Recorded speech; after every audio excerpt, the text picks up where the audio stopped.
Race. Fernando Alonso, 19 years and 218 days. The Spaniard went on to... Let's go! I called that! What is going on, guys? It is JJ here, back with a video, and I hope you guys enjoyed this one. It's going to be a very, very good one for me. It's one I wanted to learn, just so I can simply... I feel like I incorrectly, in a past video, talked about how Max Verstappen was like the youngest to ever win F1 Grand Prix. He definitely wasn't. I'm not sure if it was... I'm not sure who it is exactly, to be completely honest with you. However, we're going to take a look today, the youngest drivers ever to start an F1 race. I always wondered, because you guys taught me a little bit about like the farm systems of how like F1 works and how drivers are promoted. Obviously Max Verstappen was promoted at a very young age. A driver like Norris was promoted at a very young age. I'm guessing Lewis Hamilton was also promoted, as well as Fernando Alonso at a very young age. And so I'm kind of interested to take a look and see at the 6 youngest drivers to ever start an F1 race. How young is too young to drive at the top level in the world? I'm really excited for this. Let me know you guys' thoughts on this down in the comments below. Definitely go subscribe to WTF1. I'm not actually sure what his acronyms stand for that. Walk Talk Formula 1, I'm guessing. I don't know off the top of my head, but anyway, his channel is absolutely amazing. Go check it out. But let's get into the video.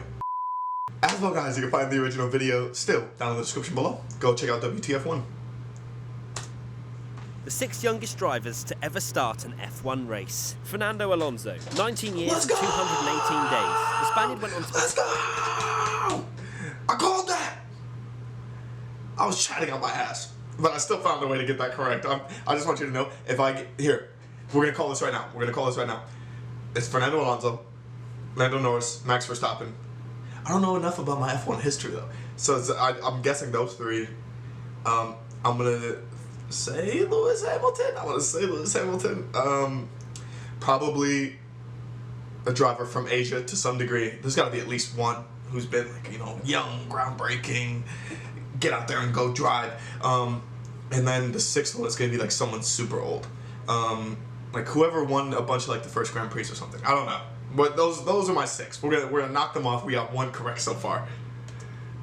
Become a 2-time world champion and is regarded as one of the best F1 drivers of all time. His career all started from humble beginnings with beloved backmarkers Minardi. I've never heard of that car. Despite an uncompetitive car, Alonso still managed to shine. After a year as a test driver for Renault, he stepped up to race for the team in 2003, becoming one of F1's youngest ever winners in Hungary. Wow. He then took the 2005 and 2006 world titles before moving to McLaren. When that quickly soured, he returned to Renault and then switched to Ferrari. Alonso came close to a 3rd title several times during his stint at the Scuderia, but it wasn't meant to be. For 2015, he moved back to McLaren, but as we all know, that hasn't gone too well so far. Ricardo Rodriguez, 19 years and 208 days. When Rodriguez was given a guest drive for Ferrari at the 1961 Italian Grand Prix, he became F1's youngest driver at the time. It was unusual for a driver to start an F1 race at such a young age back then, but he actually challenged at the front of the field until a fuel pump failure ended his race. Those F1 cars, can I just say, which also, I did say someone really old, so I'm not sure if we're gonna like count that.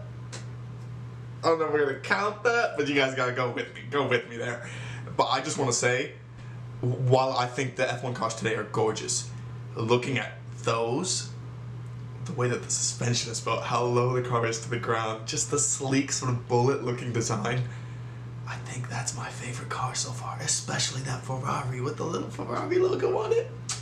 It looks magnificent. It looks absolutely gorgeous. Stunning. Rodriguez raced for the Prancing Horse 4 times in 1962 and also finished 2nd in the non-championship Pau Grand Prix, then being entered in the 1962 Mexican GP with Rob Walker Racing. Sadly, he died in a crash during practice after his Lotus car suffered suspension failure. Mike Thackwell, 19 years and 182 days. Thackwell's first attempt at racing in F1 at the 1980 Dutch Grand Prix was an unusual one. As a test driver for Tyrrell, he was at the race but was approached to drive for Arrows before practice. He failed to qualify but then debuted in F1 at the Canadian Grand Prix later on. He started the race, but a big shunt on the first lap meant he was forced to give up his 3rd car to one of the team's other drivers for the restart, so he was classified as a retirement. Thackwell made only 3 more F1 appearances, failing to qualify for 2 and retiring at the Canadian GP in 1984. He then went on to race in Formula 3000, Formula 2 and endurance racing. Jaime Alguersuari, 19 years and 125 so days. The Thackwell dude, he never actually got to like race the race?